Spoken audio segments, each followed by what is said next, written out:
चंद्रकांत खगराम ने लिखा है, ध्यान के वक्त हथेली दाईं ऊपर बाईं नीचे का मनोविज्ञान समझाने की अनुकंपा करें। देखिए, मनोविज्ञान एज सच बस बड़ा साधारण सा है। अध्यात्म में जितनी भी चीज़ें हैं उनका मनोविज्ञान बड़ा कॉमन सेंस का है। रिसेप्टिविटी, ग्रहणशीलता और खुलापन।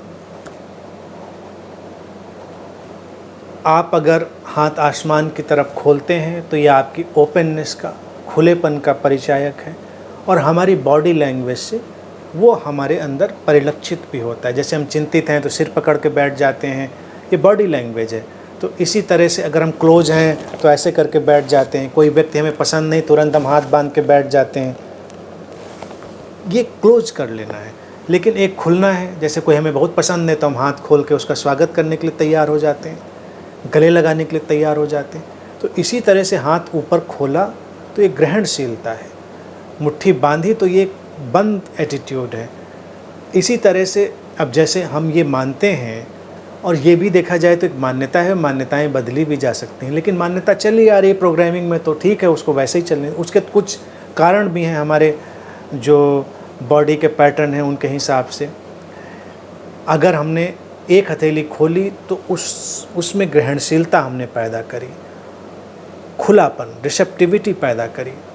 और एक हथेली अगर हम डाउन करते हैं तो उससे हमने उस खुलेपन को आत्मसात करने की कोशिश करी, वो हमारी तरफ आई, हमने उसे आत्मसात किया। बस इतना सा विज्ञान है। दाईं और बाईं का बस एक ढंग है।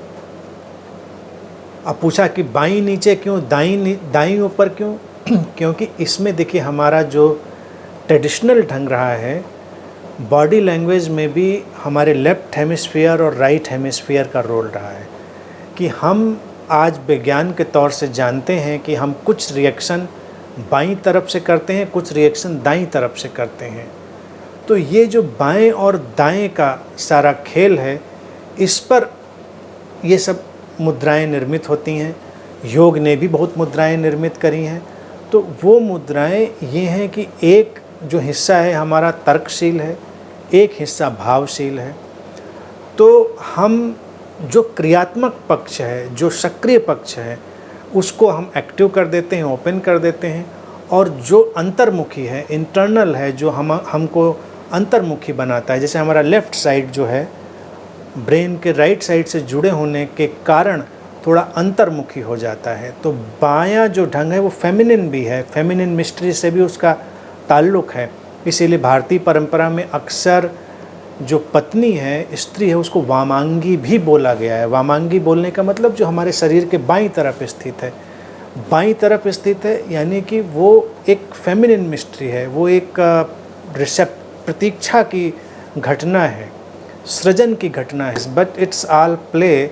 इतना उसमें न गंभीर होने की ज़रूरत है, क्योंकि हम बदल सकते हैं, हम टेंडेंसी बदल सकते हैं, हम पैटर्न बदल सकते हैं। अभी का प्रोग्रामिंग का ढंग ये है, नई प्रोग्रामिंग हो सकती है।